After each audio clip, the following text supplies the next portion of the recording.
It's the Boris Dirk podcast. We are back about 5 games or so into this new NBA regular season, and we wanted to do a fun little thing we're going to call underreactions. We can talk about some normal reactions, maybe mix in an overreaction here or there, but mostly let's talk about early trends about 6% or so into the NBA regular season that we're not quite buying. This is mostly just going to be a shameless way to probably fall back on some of the things we really believed in coming into the year, but also talk about some new things that we've seen on screen thus far. Max, how are you? I'm good. We're trying out something new today of recording the pod while we go live on Twitter. Yeah, Um, Thus far, doesn't look like anyone's listening, but we will have some people filtering through, hopefully, even in the middle of the day on a weekday. We will see. But yeah, doing well. Been trying to take in everything that's happening this season, and it's like too much to absorb, but we'll do my best. just a small business trying to figure out how to maximize viewership. And yeah, this has been a technological brain bender, but we're going to figure it out. Let's get right into it. Give me an early NBA season underreaction on your mind. All right. And when I'm doing these underreactions, I'm thinking the opposite of overreacting. I am not going to overreact to the Warriors having a top five offense right now. They've had a really impressive start to the season. Top five offense, I think tops of the league in net rating.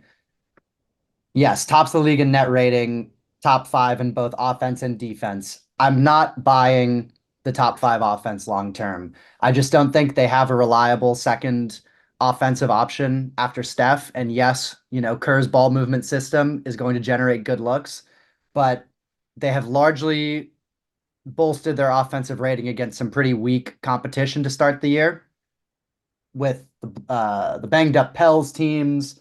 And then they lost to the Clippers and they beat the Jazz and another sort of lesser team. But I do believe their defense is going to be really good. And we talked about this with Ricky G when he was on the pod recently. They've just got rangy athletic wings all over the place. Wiggins looks revitalized and rejuvenated to this point in the season. Melton, unfortunately, is hurt, but they have Draymond, Kaminga as another athletic guy. Just all this length and athleticism on the perimeter with Draymond seemingly being locked in, rejuvenated, in great shape. That I do buy that they can be a top 5 to 10 defense in the league. I just do not buy that this torrid offensive pace is going to keep up. I would picture them finishing more in the around average to in the 15 to 20 range of offensive rating. Yeah, I'm glad you brought up Golden State. They were on my list. We had that absurd moment in our like last second predictions pod where you and I both predicted that the Sixers and the Wolves would lose in the first round. And I got some funny texts like, Jesus, you guys, the mind meld is just insane. But both of us having Golden State in our underreactions, I think, is pretty par for the course. I had them in here as well. Draymond is super locked in defensively. He's been really all over the place, looking like early 30s, late 20s Draymond. Not that he wasn't really solid last year when he was on the court, but yeah, energized Draymond for sure. And they have so many playable guys right now as well that like Draymond can play 28 minutes and just put, pedal to the metal, give it everything he's got. But let's just think about like tiers of the West right now. I'm sure you're going to disagree with me, maybe on a couple of these. But I think we both agree that OKC is kind of in a tier of its own at the very Yeah, top. yeah, So you go OKC, then like I got this morass of solid teams. Right now, I tentatively put down Dallas in no order: Dallas, Phoenix, Minnesota, Denver, Memphis. The Lakers, I've kind of put to the side. I'm still figuring out the Lakers. I don't yeah. know exactly what to do with them yet. They strike me as a team that can look really good with fresh, LeBron fresh-ish legs at the early season. But I kind of want to see if AD can stay healthy and keep playing at an MVP caliber level. So like in terms of just like how good they've looked so far, I think the Lakers belong in that group of Dallas, Phoenix, Minnesota, Denver, and Memphis. But I'm just kind of in a wait and see mode with the Lakers. And then a tier after that, right now I'm thinking like Sacramento, the Rockets, and the Pelicans, who have looked really rough but are missing DeJounte Murray and still need to get a center. And that kind of still feels to me more like where the Warriors are going to fall in the long term. And that's not an insult to them. It's just like, I'm not suddenly going to believe that like Lindy Waters is a highly above average rotation guy. Like I need a larger sample. And also I wanted to get to this. In 2024, NBA teams play about 100 possessions per game.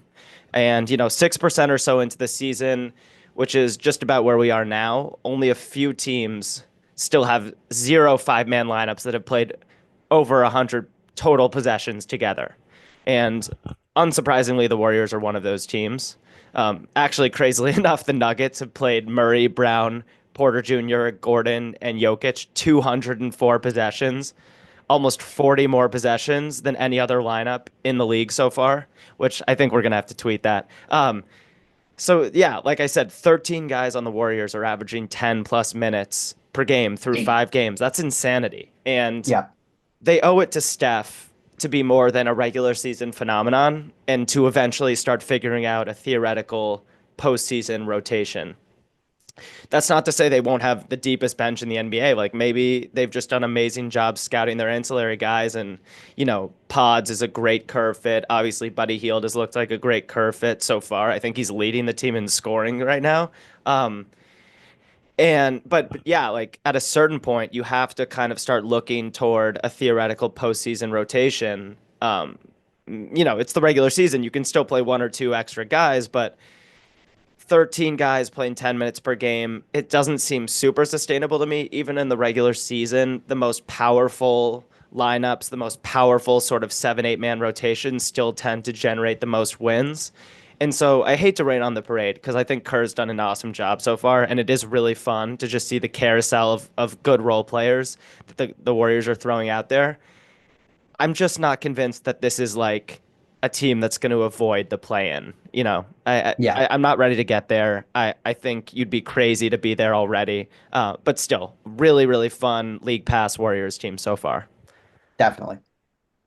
All All right, right, you give me an underreaction now. Minnesota Timberwolves. Um, this is a double-edged kind of half underreaction, half let's give them some grace. The Conley, Ant, McDaniels, Randall, Gobert lineup is a minus 3.6 net rating so far, which is not good. The season just started, but that's theoretically their 5 most talented guys, depending on how you feel about DiVincenzo and Naz Reid, who I'll get to in a second. 37-year-old Mike Conley is shooting 23% from the field, 27% from three. He just hasn't been able to buy a bucket. Um, Mm. I don't think Conley is just like hit a wall at 37. Like he was I mean, he absolutely, could have. He's 6 feet tall and he's yeah, 37. He could have. yeah. And 37 is 37. Like I think sometimes we get a little bit carried away by like the awesome aging stories in the modern NBA. And so, yeah, maybe Conley has hit a wall, but he was pretty awesome in the playoffs for them at 36. He shot 44% in the regular season and 40% from three in the playoffs last year on 5 attempts per game. And 44% during the regular season was huge for their spacing. Um, it's been a couple straight years of elite Conley shooting in the regular season and playoffs for Minnesota. So even if he's like not the same guy anymore defensively, even if he's not going to generate paint touches like he used to, I gotta believe like he's gonna be a decent spot up guy when his numbers kind of settle in this year. But I think that this team has serious lineup problems. I mentioned it right after the Towns Randall DiVincenzo trade. Like I just don't understand how Randall and Gobert offensively is gonna work long term. And by the way, I forgot how hard it is for me to watch Julius Randle play basketball sometimes. Yeah, I I, didn't. because I felt like I had been so negative for a while, and it had been so it's been almost 10 months since the January Knicks, the vaunted January Knicks, and like I was watching highlights of those lineups and seeing some of the best of Julius Randle, as you've mentioned on the pod, just Randle playing more selflessly, playing through guys, keeping the music going on offense. But like, yeah, the Randle effort and focus on the boards, defensively, it just continues to ebb and flow. And I think you're going to have to play DiVincenzo and Naz Reid heavier minutes, and we're going to need less time with Randall and Gobert on the floor. Ant just needs the spacing. He needs a little bit more room to breathe. And I think overall, these Wolves issues are fixable regular season issues, but more worrisome in the playoffs. So I'm kind of underreacting to the idea that like suddenly this team is going to be like the 7 seed. I picked them to be the 4 or the 5, and I still think they'll settle in there just because they have good depth and an awesome coach and an elite number one guy. But I think these are long term real problems. And Yeah. you traded a lot to get, Cat being a lot, you traded to get Julius Randle, who I just don't see a path to Randle and Gobert like winning the math game for you offensively against some of the Western Conference heavyweights. So that's where I'm Yeah. at on the Wolves, underreacting to them being like a bad regular season team, but continuing to believe that the Cat trade hurt them as a contender.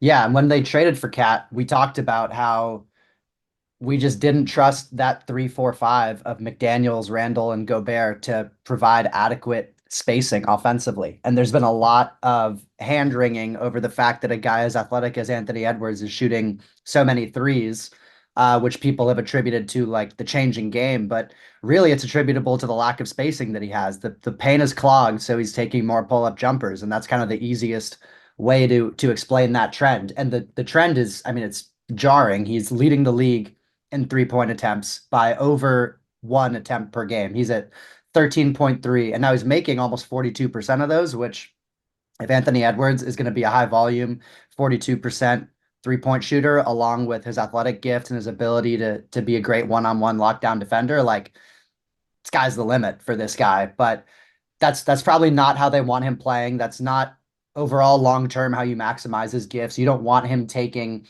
a full attempt more from three than anyone else in the NBA.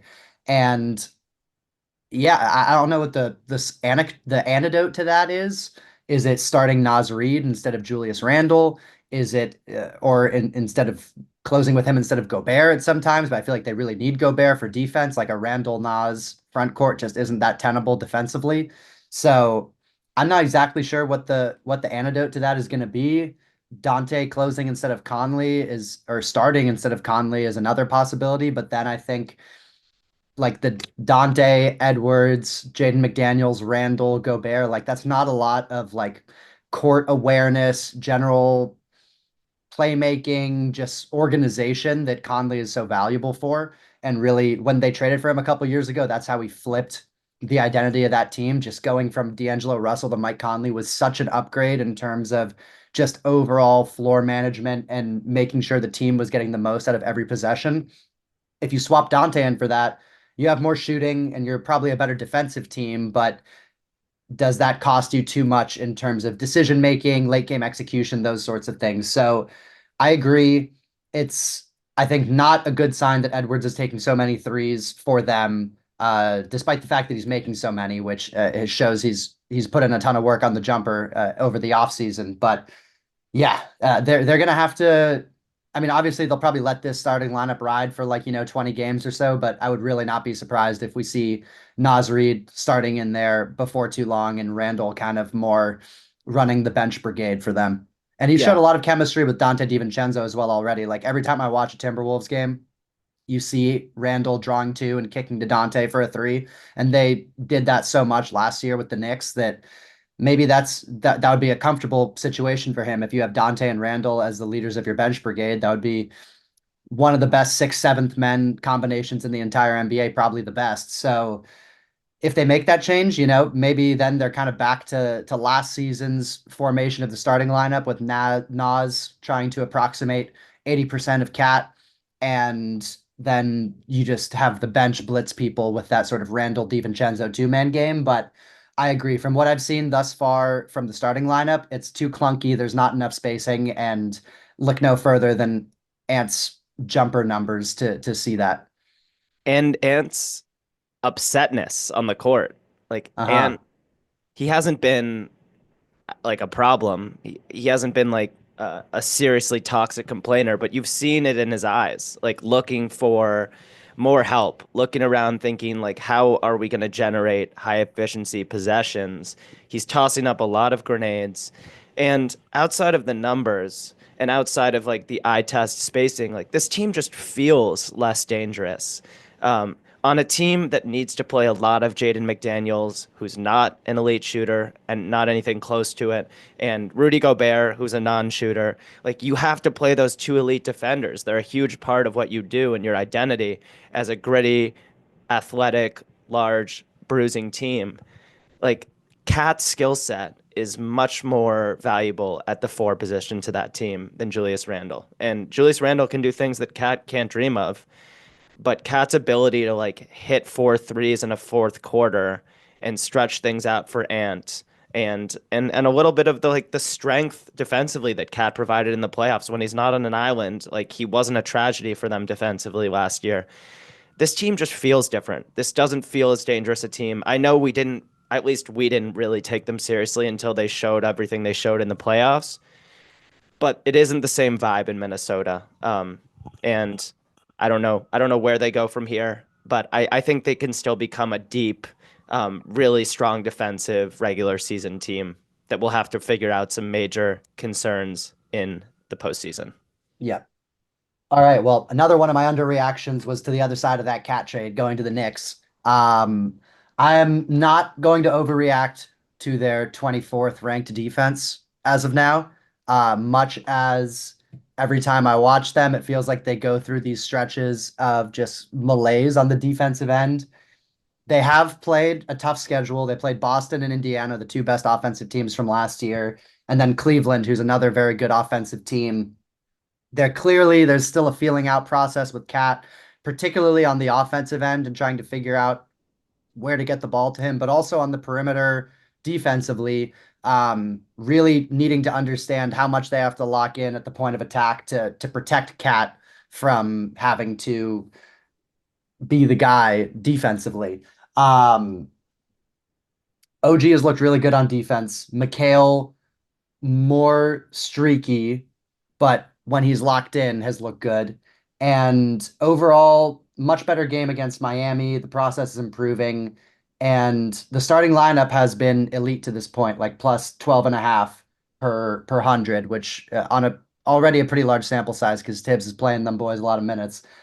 Sims has been a total disaster. They really need Precious Achua back, at least. They need Mitch back, but they need Precious back to really make that bench unit a little bit more viable. And really, my concern with this team is depth. It's not the defense of the starting lineup; it's depth because really they only have six reliable players that Tibbs trusts. It's already leading to Josh Hart playing over 40 minutes a game. He played the entire second half of their game against Miami yesterday, which is not what you want to see, you know, 20 games into a season. But overall, I've been encouraged with how productive the offense has been, despite seeming kind of disjointed and clunky at times. And I think the defense will come along. Yeah, Mikal Bridges, it's not great. It's not terrible. It's not the nightmare that it looked like it could be for the first half of their first game in Boston. It's not that bad. He definitely doesn't look like a five first round pick guy, but he was never going to look like that. That was just the leverage Brooklyn had. And New York sort of in a corner with all these picks, realizing if we really want to add this awesome two-way wing who has awesome chemistry with our best players, like we're just going to have to pay a ridiculous overpay. He's probably a two first round pick guy, realistically three, just the way the market tends to work these days. But he's making a couple threes a game. It's just like I mentioned before on Bridges, like a huge part of his value was like the threat of high volume 3-point barrage, and that hasn't been there so far. His free throws are kind of the spookiest part so far. Like he doesn't seem like he loves getting to the line, and when he does, it looks like he's not really comfortable getting the ball out of his hands. But that's something to watch. And considering it looked really bad in some preseason clips leading up to the regular season, like maybe this is just a black swan event and Bridges is going to slowly figure it out and go back to being the really good shooter he was before. I'm not sure I'd bet on it, but this is definitely better than I expected it to look after like 25 minutes of the Celtics game on opening night. So, Yeah. And yeah, his it's just wild how a 2-for-1 can make your depth feel like this. And obviously Precious got hurt. Obviously, like, late into the offseason, you find out Mitch is going to be out longer than expected, which wasn't the biggest shock, but just hurts when you see like the Ian Begley tweet. Um, yeah, it's just it's sad for me as a neutral fan, like not even being emotionally invested in the Knicks, because what I loved about the Knicks last year was just the depth of dogs. It wasn't like Brunson was incredible. He was the number one that kind of lifted the ceiling. But what made the team special from my perspective was just like the group of dogs you could throw at a team over the course of a 48-minute playoff game. Now it feels like Deuce McBride showing up, doing all the awesome pull-up jump shooting stuff he does, and being like a pest on defense. Like that's no longer a bonus exciting event for a Knicks game. That is like a necessity. And you've said yourself that it looks like Deuce might have to start at some point soon. Maybe should already be starting with the level he's been playing at. And his ability to guard the guys that Brunson isn't as good at guarding. It's just a vastly differently shaped team, and that's been jarring in itself. Like even as the Knicks figured out, they might settle in and be as good as a lot of us hoped they would be this year, and maybe somehow still figure out when the injuries settle down and you get Precious back and Mitch comes back and he's able to stay healthy, and maybe they make a deal on the margin. Like maybe this team can still go into the playoffs as looking like the second most dangerous team in the East. It's not out of the cards. It looks less likely than it did a few weeks ago. For sure. Side note, Josh Hart is averaging 14 points, 10 rebounds, and 5 assists a game so far Oh this yeah. year. What did He's been he doing had like everything. 16. Yeah, he shoots like 4 for 6 from the field and gets you 16 boards. If you just remove the names from the box score, like you totally think that he's like a high energy center. Yeah, it's absurd. All right, give me another one. Yeah, I just have a really brief one. Like, I refuse to quit on the Grizzlies. What's their record right now? They are 2 and 3. 2-3. Yeah, I mean, look, I have no statistical argument here. 2 games missed from Jaren, 1 game missed from Draw, and a minutes restriction last night. This team needs reps with their best guys on the floor. Period. And yeah, we got to see it happen. I think I might. I said they were going to be a top 3 seed in the West. I'm not giving up on that yet. Like you're 2 games back from being right there, and I still think they're a better regular season team than Golden State. But maybe I underestimated just how important it is that this team gets time to figure things out again, like just rebuild the chemistry. It's not like they had years and years of playing together, and Jaws back, but kind of getting his shooting rhythm back, and Yeah, yeah, and we need Jaren, Bane, Ja, all on the floor together, and smart. around yeah, and Smart as well. But like if you just get that big three on the floor, they have so many good role players around them that I trust they'll be able to figure it out. It's almost starting to feel like they have too many guys. Like Jay Huff just got the guaranteed deal and is kind of a darling of NBA nerds. Santi Aldama's played really well in the minutes he's filled in for Jaren. Zach Edey has probably been underwhelming for the Zach Edey hive, but like is still a rookie who's starting for them and giving them decent minutes, after a really rough like fouling out, I think in game one. Has had some moments for them. Jalen Wells, also their rookie, is playing a tiny bit. They just have a ton of dudes. Like this, they might be playing the most guys after Golden State. Like I said, I texted you earlier, like Jenkins has been playing 13 guys a night, and they're just going to Yeah. have to condense that and figure out what their best 8 or 9 man rotation is. But most importantly, Bane, Ja, and Jaren need games on the floor together and just to regain that flow. And I think this team's going to kind of find their groove, and we'll look at the end of the year and they'll still be somewhere around the 50 win mark. Yeah, big game between two struggling predicted playoff teams tonight, between Memphis and Milwaukee. No Bane or Smart in that game for Memphis. So hopefully Bane gets back soon. He's got some kind of oblique injury, but both teams are in a bit of an earlier kind of desperate for win situation than they expected to be. Especially Milwaukee. They will not be on this underreactions pod because I think a little bit of concern there is well warranted with losses to the Nets and the Bulls. Um, all right, another one more on the quick side. Pistons have started 1-4, but I've loved what I've seen from them. I am not panicking about the 1-4 start. I mean, loved relatively, relative to what I expected. They've had a really tough schedule. They hung tough with the Pacers, Celtics, Cavs, and Heat, all competitive games. They had a nice win over the 76ers and the beaten up, broken down 76ers, but a win's a win. And they look competitive. It's been a really good start from Cade, a great start from Jaden Ivey. By the way, side note, the 2022 draft is finally arriving. We had Paolo and Chet. Jaden Ivey's looked really good. Benedict Mathurin has looked quite good to start this year. Yeah, Obviously, J Dub as well, but yeah, my good start to the season for my 2022 draft. Less good start for my 2023 draft with the Lakers not picking up Hood Schifino's third year option today. We're I not didn't talking even about see that though. that. Ugh, Um, Great start from Jaden Ivey though. 50% from two, 43% from three, and just his flash, his speed, his athleticism. He had a number of really impressive like breakaway dunks. He's starting to look very De'Aaron Foxy, which was probably my favorite comp for him coming out of college with his speed and athleticism. One of the fastest guys end to end in the entire NBA. And Cade has gotten a chance to show off the full scoring arsenal. 40% from three on 7 attempts per game, which is a big jump for him. 51% from two, and has been able to show the post touch, mid range, driving to the basket.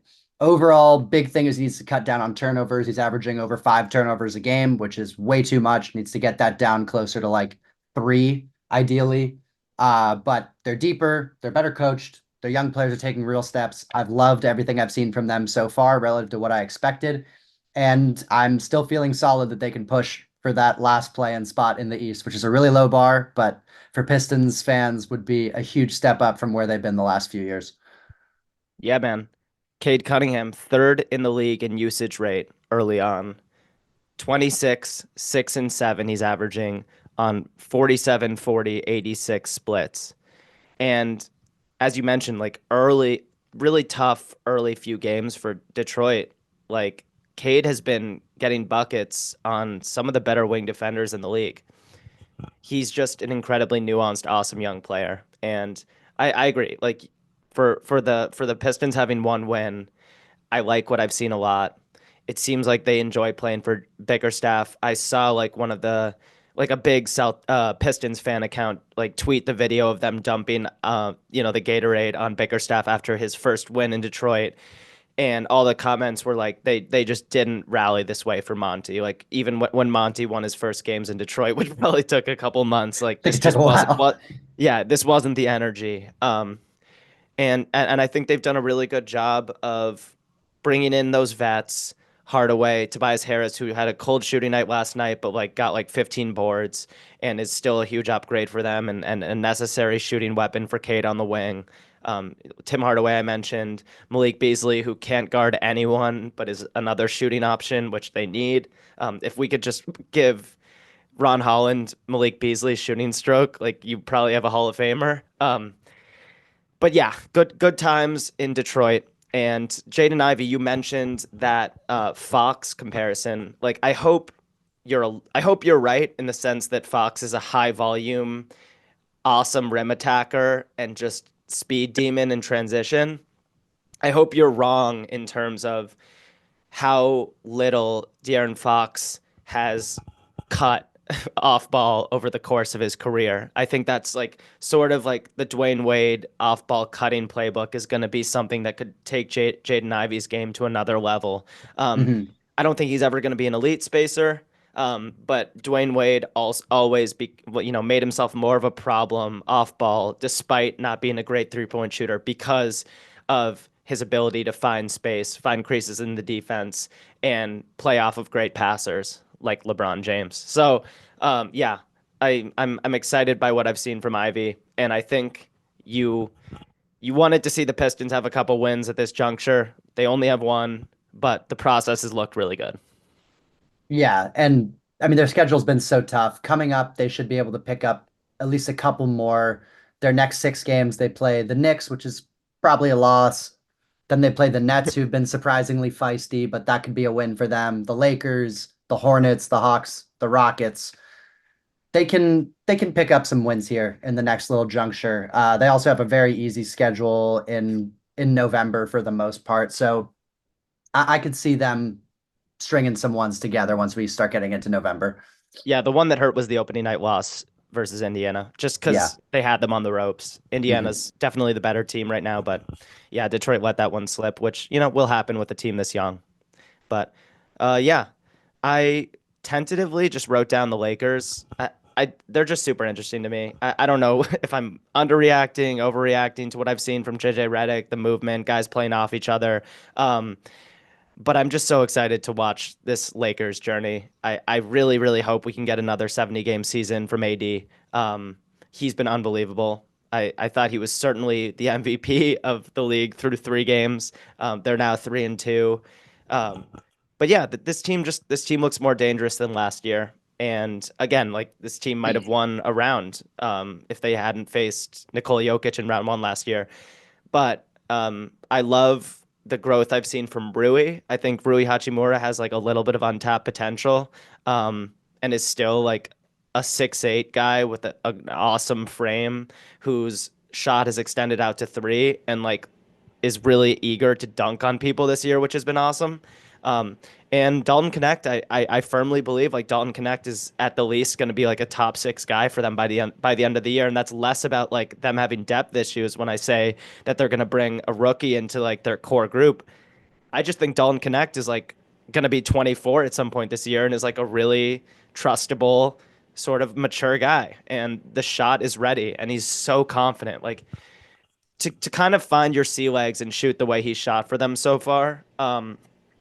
Is just a testament to the self belief. And as we've talked about all the way leading up to the draft through the summer, and we'll continue to talk about this season, like Dalton Connect is more than a sniper. Obviously, JJ Redick is going to have a soft spot for him because of the shooting, because of the all world stroke. But Dalton Connect is 6'6" with a near 40-inch vert and a strong, broad frame.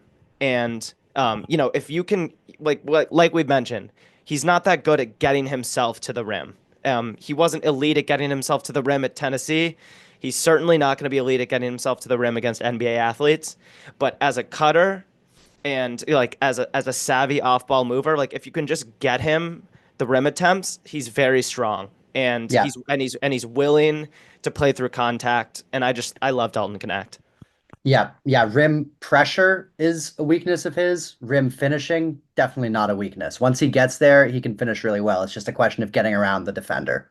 Yeah, he is just. I know it's kind. I feel like it's become a cliche podcasting thing, but like he is just a white dude who's going to surprise some people at the rim and like and unguarded at the rim. Like there will be a fast break where Dalton Connect like throws down a windmill, and people who aren't familiar with his game are just going to be like, "What?" But yeah, Shaq.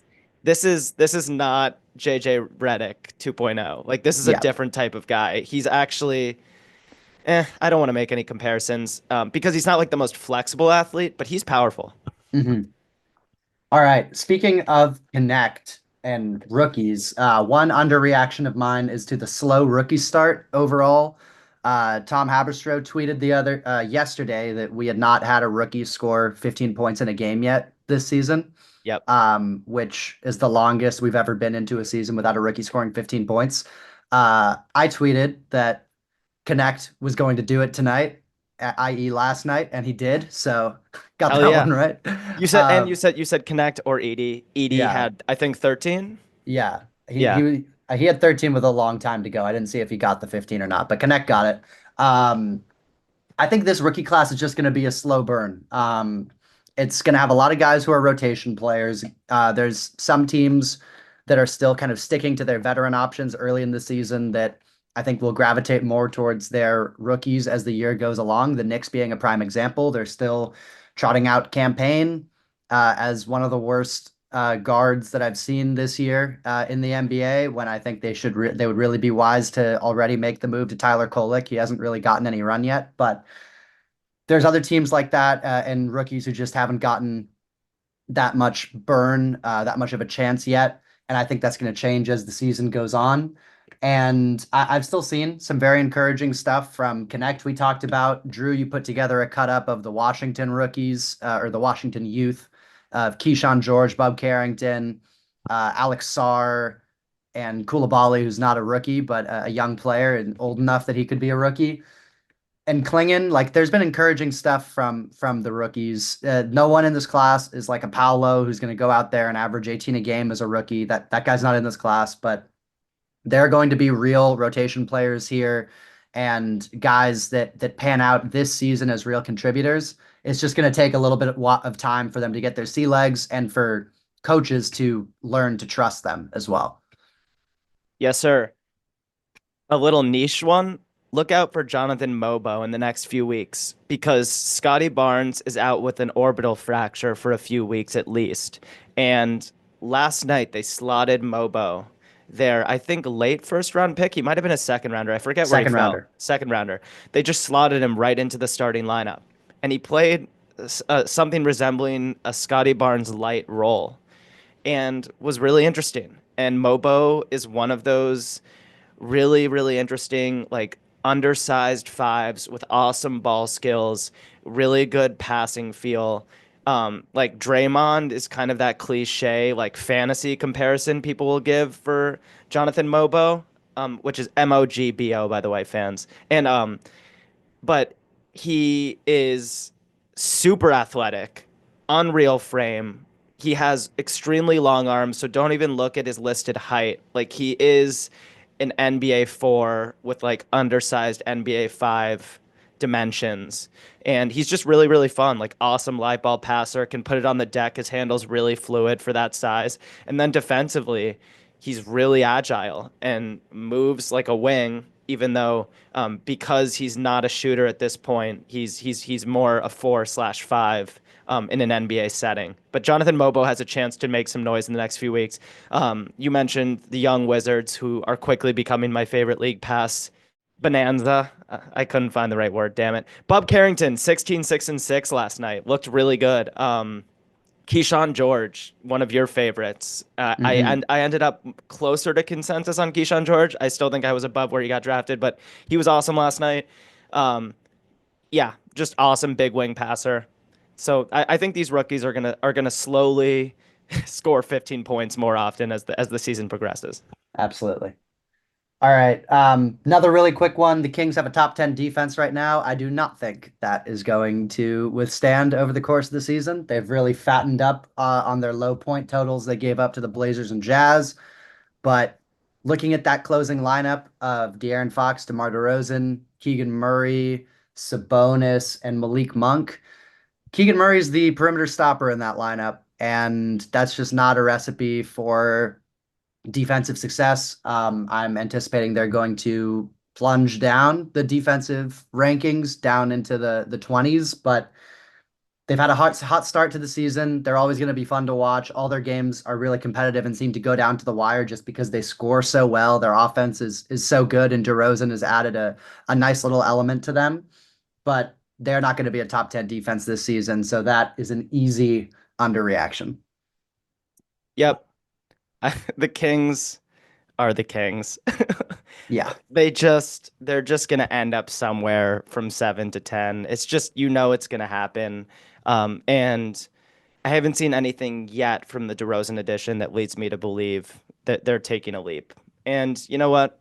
A lot of NBA teams in the bottom half would kill to be like a perennial potential playoff team, more likely a play-in contender.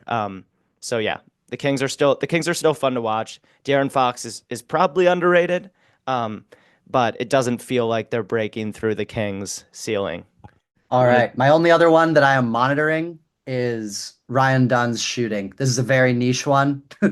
Speaking of rookies, this is a guy, to do my Chris Collinsworth, who was one of the best defensive prospects to come out of the draft in the last few years.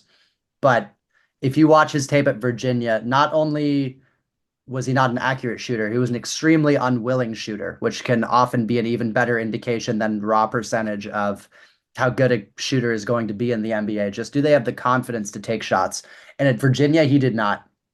His whole offensive game looked very disjointed outside of hustle plays and some like being connective, but any sort of scoring outside of the restricted area looked like a real adventure with him. And to this point in the NBA, he has been a confident jump shooter, which I really did not expect. He's shot 44% on four threes a game, which is, I don't know which number is more shocking, the volume or the percentage. But if this keeps up, like if everyone knew that Ryan Dunn was just going to be a 36% career shooter on decent volume, he would have gone close to the lottery.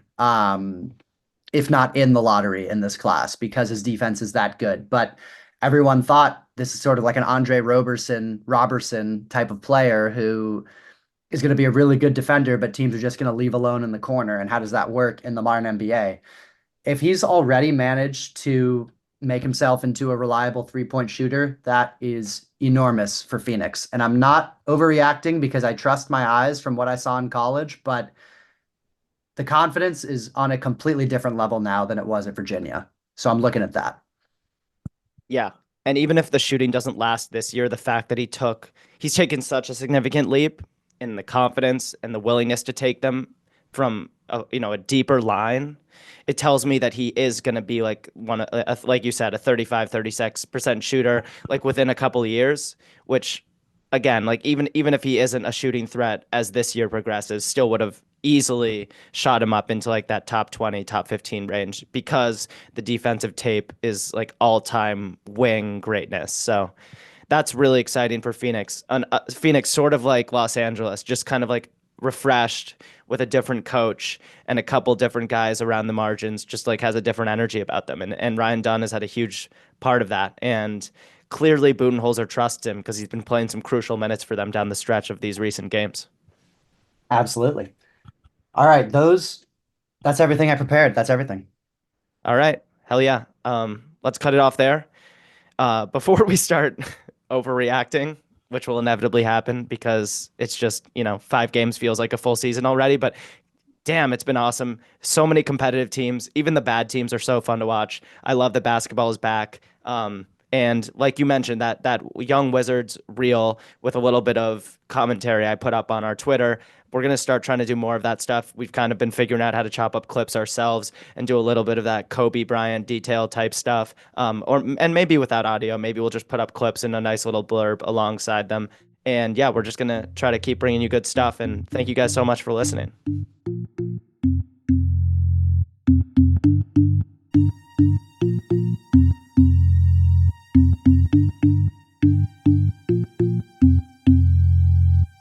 Boris Dirk.